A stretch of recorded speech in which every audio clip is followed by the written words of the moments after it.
오늘 우리에게 주시는 하나님 말씀은 신약 요한복음입니다. 요한복음 9장 1절부터 12절까지 말씀, 요한복음 9장 1절부터 12절까지 말씀 한 절씩 교독하겠습니다.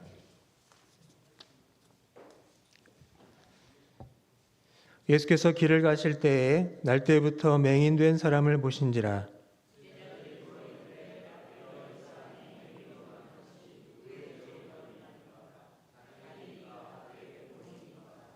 예수께서 대답하시되 이 사람이나 그 부모의 죄로 인한 것이 아니라 그에게서 하나님이 하시는 일을 나타내고자 하심이라.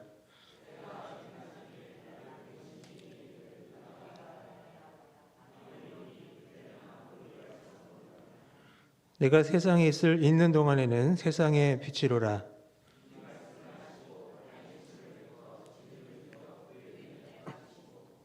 이르시되 실로암 못에 가서 씻으라 하시니 실로암은 번역하면 보냄을 받았다는 뜻이라.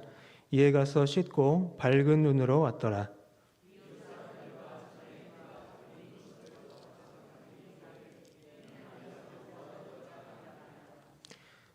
어떤 사람은 그 사람이라 하며 어떤 사람은 아니라 그와 비슷하다 하거늘 자기 말은 내가 그라 하니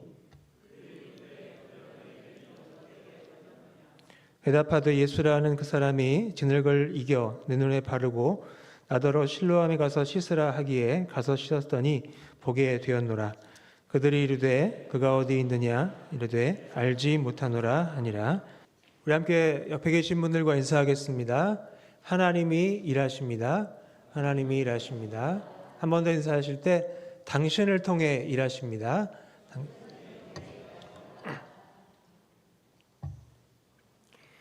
여러분 자동차 혹시 운전하실 줄 알죠? 거의 다 운전면허증은 다 있으실 텐데 혹시 자동차를 운전하시다가 평소와는 다른 이상한 소리를 들으신 적이 있습니까? 저는 없습니다. 근데 만약에 소리가 난다면 어떨까요? 굉장히 당황스러울 것 같아요. 큰 문제가 아닌지 그냥 넘어가도 되는지 막 고민이 되고 처음에는 작은 소리였지만 점점 더 이제 커지면 막 신경이 쓰여요. 계속 운전하면서 막 불안해지는 그런 증상이 나타날 겁니다. 그럼 어떻게 됩니까? 얼른 차를 정비소로 가져가야 되는 거죠. 큰 문제가 아니면 다행입니다. 근데 문제가 커지면 이제 부품도 갈고 하면 돈도 많이 들게 되는데 어찌됐든 정비사가 아마 이런 말을 할 것 같아요. 차도 평소와 다른 점이 있으면 그건 뭔가 이유가 있는 겁니다. 그냥 지나치지 마시고 꼭 점검해 보세요. 우리 삶도 마찬가지입니다. 우리 앞에 벌어지는 일들은 다 그만한 이유가 있습니다. 하지만 우리는 종종 그 이유를 잘못 해석합니다. 이유가 있기는 있는데 그 이유를 잘못 해석합니다. 너무 성급하게 판단하거나 우리의 제한된 관점으로만 상황을 해석하려고 하기 때문입니다. 때로는 편견이나 선입견이 올바른 이해를 가로막기도 합니다. 오늘 본문에서도 제자들이 그런 실수를 합니다. 그들은 한 맹인을 보고 그의 불행이 누구의 죄 때문인지를 궁금해합니다. 하지만 예수님은 전혀 다른 관점으로 보게 하시죠. 1절에 보면 예수님이 길을 가시다가 날때부터 맹인된 사람을 보십니다. 알아보신 것 같아요. 본문을 이제 한번 다 읽어봤으니까 아시겠지만 그가 이제 거리인이었고 앉아서 구걸을 하고 있었어요. 길에서. 골목에서 하는 게 아니라 큰 길가에서 했겠죠. 그러니까 눈에 띌 수밖에 없는 거예요. 예수님이 그를 보신 겁니다. 근데 제자들도 그를 보고 예수님께 묻죠. 2절 보겠습니다. 라비어 이 사람이 맹인으로 태어난 것이 누구의 죄로 인함이니까 자기이니까 그의 부모이니까. 자, 이것은 당시 유대인들이 일반적으로 가지고 있던 생각을 그대로 보여줍니다. 그들은 모든 불행이나 고통이 죄의 결과 또는 죄의 징벌이라고 여겼습니다. 그러니까 누군가가 잘못했기 때문에 저런 삶을 산다, 저런 꼴을 당한다, 이게 생각을 한 거죠. 특별히 선천적인 장애의 경우에도 부모의 죄나 심지어 이 태아 상태에서의 죄 때문이라고 생각을 했습니다. 마치 오늘날 많은 사람들이 내가 그런 일을 당하는 건 다 이유가 있어, 이렇게 말하는 것과 비슷합니다. 이런 인과응보의 논리는 얼핏 보면 그럴듯해 보여요. 우리가 살다 보면 그렇지 않은 상황들이 좀 있습니다. 예수님의 대답도 전혀 다른 차원의 것입니다. 3절 보시겠습니까? 이 사람이나 그 부모의 죄로 인한 것이 아니라 그에게서 하나님이 하시는 일을 나타내고자 하심이라. 자, 이 말씀이 우리의 세계관을 완전히 뒤바꿉니다. 불행이나 고난을 단순히 이 과거의 잘못에 대한 징벌로 보는 게 아니라 미래에 드러날 하나님의 영광을 위한 과정으로 보라는 말씀입니다. 하나님은 우리가 불가능하다고 여기는 상황을 통해서 당신의 일을 나타내시길 원하신다는 거죠. 예수님이 이어서 말씀하십니다. 4절과 5절에 보시면 때가 아직 낮음에 나를 보내신 이의 일을 우리가 하여야 하리라. 밤이 오리니 그때는 아무도 일할 수 없느니라. 내가 세상에 있는 동안에는 세상의 빛이로라. 여기서 우리는 두 가지 중요한 사실을 발견할 수가 있는데, 첫째는 시간의 긴급성입니다. 시간의 긴급성. 자, 예수님이 낮과 밤을 대조하십니다. 그러면서 지금이 일할 때라고 말씀을 하세요. 자, 우리에게 주어진 시간은 제한이 있습니다. 그렇죠? 하루에도 제한이 있고 우리 인생에도 제한이 있습니다. 우리 모두 다 언젠가 죽기 때문에 우리에게 주어진 시간은 제한되어 있습니다. 하나님이 맡기신 사명을 감당할 기회 또한 제한되어져 있습니다. 둘째, 일의 주체입니다. 자, 예수님이 이 맹인을 고치시기 전에 뭐라고 하세요? 우리가 하여야 하리라 말씀하십니다. 내가 하여야 하리라가 아니라 우리가 하여야 하리라 말씀하십니다. 여기서 우리가 누굽니까? 예수님과 제자들이에요. 그러니까 하나님의 일은 예수님 혼자만의 일이 아니라 제자들과 함께하는 일이라는 겁니다. 자, 이것은 우리에게도 큰 의미가 있습니다. 자, 우리 역시 예수님과 함께 하나님의 일을 할 수 있는 특권을 받았고, 이 일은 공동체가 함께 감당해야 할 사역이라는 겁니다. 자, 이후에 예수님은 말씀만 하시는 게 아니라 즉시 행동으로 옮기십니다. 6절과 7절을 보시면 이 말씀을 하시고 땅에 침을 뱉어 진흙을 이겨 그의 눈에 바르시고 이르시되 실로암 못에 가서 씻으라 하시니.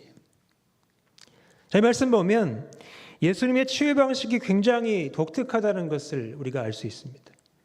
자, 예수님은 하나님의 아들이시기 때문에 그 능력으로 말씀만으로 치유하실 수 있습니다.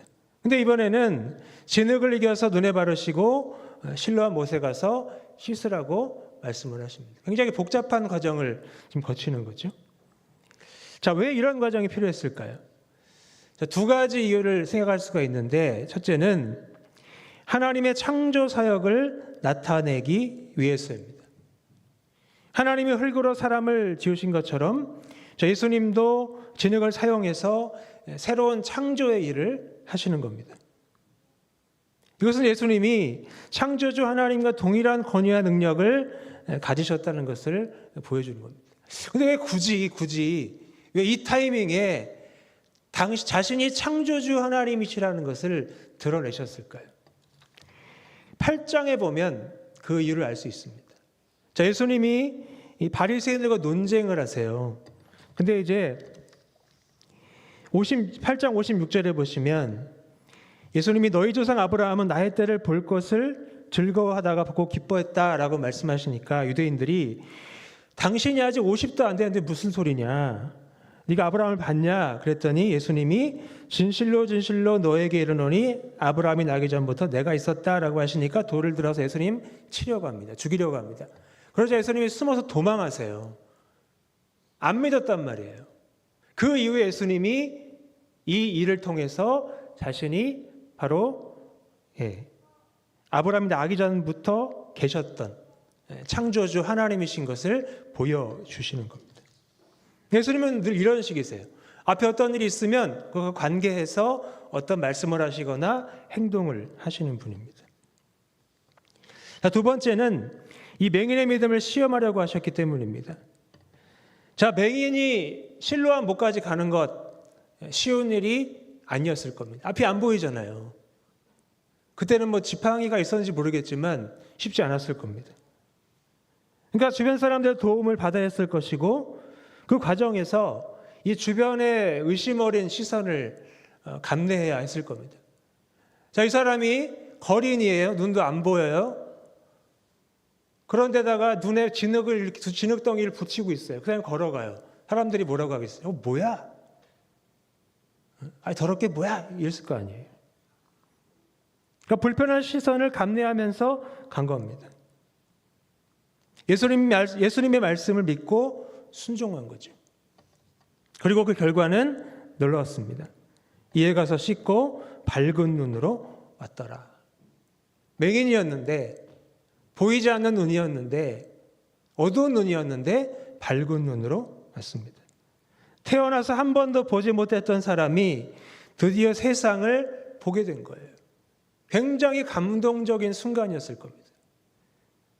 저도 이제 유튜브나 뭐 이런 인스타그램 그 릴스 같은 거를 보거든요. 쇼츠를 보는데 거기서 그런 걸 봤어요. 그 눈이 굉장히 안 좋은 그 아이들에게 특수한 안경을 만들어서 씌워줘요. 근데 약간 큰 애들은 그냥 쓰는데 아주 어린 애들, 1살짜리들은 안 쓰려고 그래요. 이걸 씌워주잖아요. 처음에 씌워주면 또 벗으려고 그러거든요.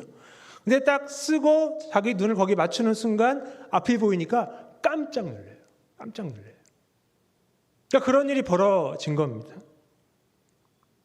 하늘이 보이고 꽃이 보이고 사람들의 얼굴이 보이고, 그러니까 모든 것이 막 새롭고 경이로워서 막 감격했을 거예요. 이것이 바로 하나님이 하시는 일입니다. 우리가 보지 못했던 것들을 보게 하시는, 알지 못했던 것들을 알게 하시는 그 일이 바로 하나님이 하시는 일입니다. 인간의 관점에서는 불가능해 보이는 상황도 하나님께서는 이것을 통해 당신의 영광을 나타내십니다. 그러나 이 사건이 큰 반향을 일으킵니다. 8절과 9절에 보면 이웃 사람들과 전에 그가 거린이었던 것을 보았던 사람들이 이르되 이는 앉아서 구걸하던 자가 아니냐? 어떤 사람은 그 사람이라 하며 어떤 사람은 아니라 그와 비슷하다 하거늘. 자, 사람들은 그 사람을, 맹인을 본 적이 있어요. 이웃이었어요. 그런데도 정말 같은 사람인지 의심할 정도였습니다. 하나님의 역사하심이 너무 크고 놀라워서 사람들이 믿기 어려웠던 것 같아요. 하지만 맹인은 단호하게 말합니다. 내가 그라, 내가 그라. 그게 바로 나라고, 내가 그 사람이라고 이야기합니다. 그리고 자신이 어떻게 치유받았는지를 11절에서 고백을 합니다. 대답하되 예수라는 그 사람이 진흙을 이겨 내 눈에 바르고 나더러 실로암에 가서 씻으라 하기에 가서 씻었더니 보게 되었노라. 하나님의 역사를 체험한 것을 담대하게 증언합니다.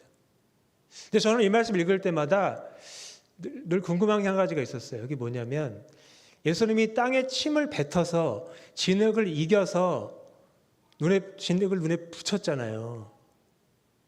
더럽지 않았을까? 더럽게 느끼지 않았을까? 그러니까 보이지 않으니까 몰랐을 거라고 생각을 하는데 전문가 얘기를 들어보면 이제 눈이 보이지 않기 때문에 이 청각이 더 예민해진대요. 다 들린대요. 그러니까 예수님이 침 뱉으시는 소리, 그걸로 진흙을 이기시는 소리, 가져와서 붙이시는 소리 다 들린 거예요.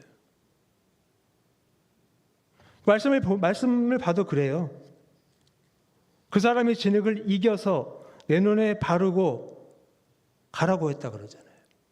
아무도 설명해 주지 않았어요. 다 알고 있었어요, 이 사람은. 그래도 가만히 있었고 그 말씀에 순종해서 씻으러 간 거예요. 그리고 그것을 담대하게 증언하는 겁니다.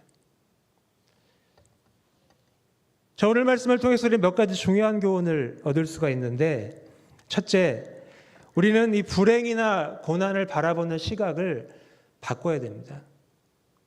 제자들처럼 누구의 죄 때문인가를 따지기보다 그것을 통해서 하나님이 어떤 일을 하실까를 우리가 기대를 해야 됩니다. 우리 삶의 어려움도 마찬가지입니다. 요즘 많이 힘드시죠? 그렇죠?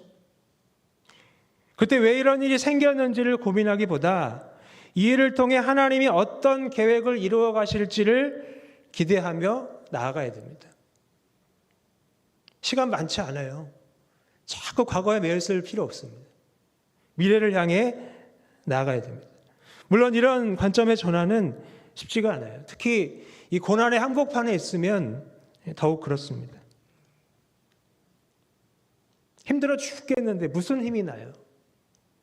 그럴 때는 남들이 힘내라는 말 너무 듣기 싫어져요. 관점의 전환이 쉽지 않습니다. 하지만 이것이 바로 믿음의 시각입니다. 둘째, 우리에게 주어진 시간의 소중함을 깨달아야 됩니다. 자, 예수님은 때가 아직 낮이라고 말씀하시면서 시간의 긴급성을 강조하십니다. 우리도 주어진 시간 안에서 하나님의 일을 최선을 다해 감당해야 합니다. 오늘도 그렇지만 내일도 우리의 것이 아닙니다. 그러니까 해야 할 일을 미루지 말고 지금 이 순간 하나님이 주신 기회를 붙들어야 됩니다. 지금이야말로 하나님이 일하시는 때고 우리가 하나님과 함께 동역할 수 있는 때입니다. 셋째, 하나님의 일하심을 신뢰하며 순종해야 합니다. 자, 맹인은 예수님 말씀을 따라서 실로암 못에 가서 찌셨어요. 다 듣고 다 알고 있었어요. 그래도 말씀을 신뢰하고 순종했습니다. 그러자 놀라운 일을 경험했어요. 자, 때로는 하나님의 방법이 이해되지 않을 수도 있습니다. 왜 침을 뱉지? 왜 진흙을 이기지? 이해되지 않을 수 있어요. 그러나 신실하신 하나님을 믿고 한 걸음씩 나아갈 때 우리는 하나님의 놀라운 역사를 목격하게 될 것입니다. 넷째, 우리가 경험한 하나님의 은혜를 담대하게 증언해야 합니다. 자, 맹인은 자신이 경험한 이 치유의 역사를 단호하고 분명하게 증언합니다. 우리도 하나님이 우리 삶에 이루신 그런 일들을 다른 사람들에게 나눠야 돼요. 그게 바로 하나님이 하시는 일을 세상에 나타내는 겁니다. 이 말씀을 좀 정리하겠습니다. 우리 삶에는 여전히 다양한 어려움이 존재합니다. 건강의 문제, 경제적 고통, 관계의 아픔 등 여러 가지 시련들이 우리를 힘들게 할 수 있습니다. 하지만 오늘 말씀을 통해서 우리는 새로운 관점을 가질 수가 있습니다. 그것은 바로 모든 상황 속에서 하나님이 하시는 일을 믿고 기대해야 한다는 겁니다. 자, 하나님은 어떻게 일하실까요? 하나님은 우리의 약함을 통해 당신의 강함을 드러내십니다. 또 우리의 부족함을 통해 당신의 온전함을 나타내세요. 그리고 우리의 어둠 속에서 빛으로 역사하십니다. 그러므로 낙심하지 말고 하나님을 신뢰하면서 나아가야 하는 겁니다. 자, 이제 우리 각자의 삶을 좀 돌아보시면 좋겠어요. 말씀에 비추어서 말씀의 렌즈로 여러분의 삶을 좀 비춰보시면 좋겠어요. 자, 지금 내가 겪고 있는 어려움을 통해 하나님이 어떤 일을 나타내시기를 원하실까요? 나의 연약함을 통해 하나님은 어떤 능력을 보여주시기를 원하실까요?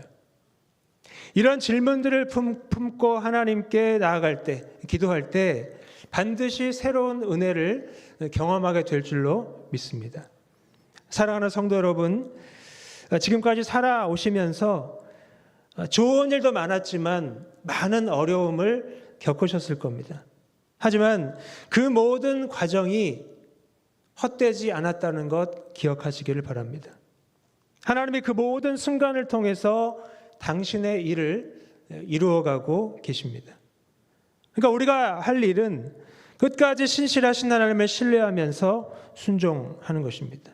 그러면 오늘 이 본문의 맹인처럼 예수님의 말씀대로 각자의 실로한 못에 나아가셔서 씻고 밝은 눈으로 돌아오는 귀한 밤 되기를 간절히 축복합니다.